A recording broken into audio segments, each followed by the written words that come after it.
დაუშვათ და მიდიხარ სახლში. და გინდა სახლში რამე გაიკეთო რა და გაქვს სხვადასხვა რაღაცები და ერთ ყველაზე მარტივი რაღაც რაც შეიძლება გააკეთო არის ბურგერი, იმიტომ რომ თანამედროვეობაში არსებობს მზა ბურგერის ფეთიები, იგივე კოტლეტები, ესე ვთქვათ. ამ შემთხვევაში ეს არის ლეგადოს, იგივე ელპოზოს მზა იბერიკოს ღორის კოტლეტი, მაგალითად, ფეთი და დაავლე ხელი, აიტანა სახლში, დაავლე პურს ხელი და დანარჩენი თითქმის ყველაფერი ბურგერისთვის წესი და რიგით რაღაც ხრი მაინც გაქვს რა. შეიძლება არ გაქვს, შეიძლება ყველაფერი სიყიდვა მოგიწევს, შეიძლება უბრალოდ რეცეპტი არის. არის რაღაცები, რაც მე მგონია რომ სახლში ისედაც უნდა გქონდეს რა, ანუ ერთხელ იყიდ და გიდევს რა. მაგალითად, ბორნიეს მდოგვირა, რომელიც თან ეს ჰანიმასტერდია, თაფლიანი მდოგვია, რომელიც სახლში მიგდია ალბათ რა ვიცი, სულ ყოველთვის, იმიტომ რომ ერთ კილას იყიდი, ერთ კოვს გამოიყენებ ერთ-ერთში, მეორე კოვს მეორეში, ხამპურზე წავუსვა პირდაპირ გემრიელია. არ ფუჭდება რა რეალოდ ეგრე მალე რაღაცები რა და გახსნი გიდევს რა. ესეც მაგალითად соуსის ბარბეკიუ ჩიპოტლე მაგალითად რაღაც მაგვარი. ბევრი соуსი აქვს მაგალითად ამ ბრენდზე. ჟავე კიტრი მაგალითად, რომელიც რავი, არ ფუჭდება ნამდვილად ძალიან მალე რა. კარაკიც შემთხვევაში სახლში გვაქვს ხოლმე, ხო?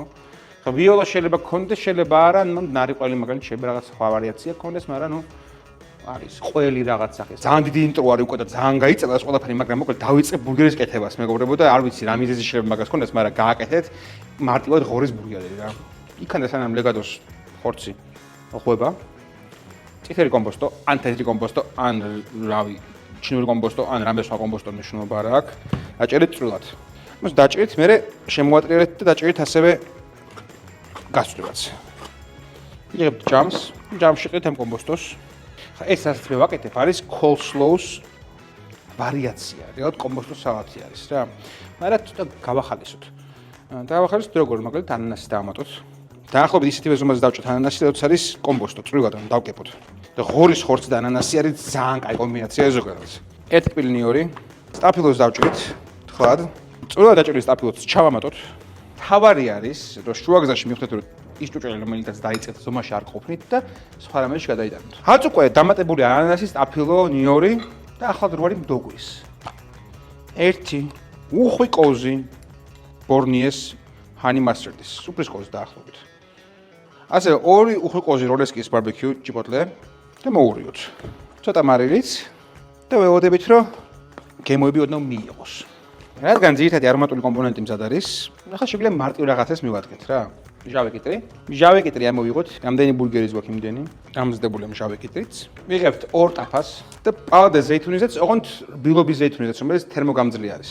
დავასხოთ ზეითუნიზის იმ ტაფაზე, რომელზეც ვწავთ ხორცს, მაგრამ ბევრი არ აგინათ, იმიტომ რომ თავის ცხენით საკმარისად აქვს ამ ხორცებს და მეორე ტაფაზე, რა თქმა უნდა, ვალიოს კარაკი. ზოგადად მზარეულურად ტაფაზე თუ გინდათ კარაკის გამოყენება, პირდაპირ ესე იჭერდა უსო. და პური და გაახსნათ ხორცი. აქ ძალიან საყვარელად აქვს ქვეშ ქაღალდი აქვს, რომ არ მიეკროს რაღაცებს. თან თუ დააკვირდებით, ძალიან ბევრი ბრენდის ხორცები, რაც იყიდება ხოლმე ეგეთი არის, ერთმანეთს დალაგებული და მიყინული ხოლმე და მანამ არ გალღობა ვერ ამოვიღებ რა და ეს შეგვიძლია ეგრევე ცალ-ცალკე სექციებში შეედა მარტივად აიღო. ამ ხარეს დავაკრეთ მარილს, მაღალ ტემპერატურაზე რომ სუნი დადგეს და გაიბუღოს, ასევე მეორეც მარილი და უკვე აი აქ ავაძრობთ ქაღალდსაც და არ შეგეშინდეთ რომ დაიწვას, მეგობრებო.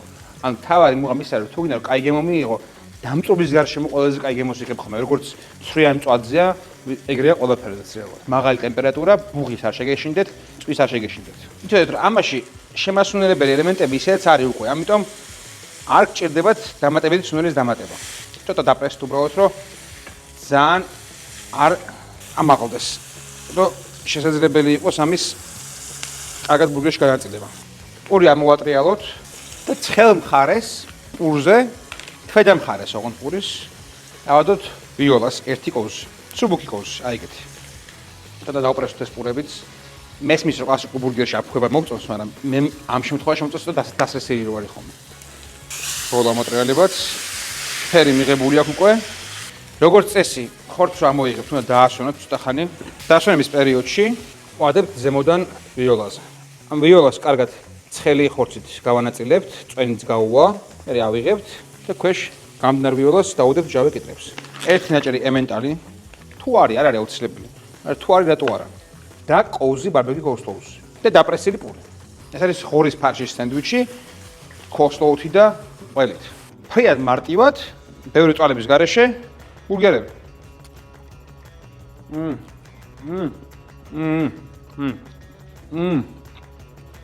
სამარტივი გამოსავალია.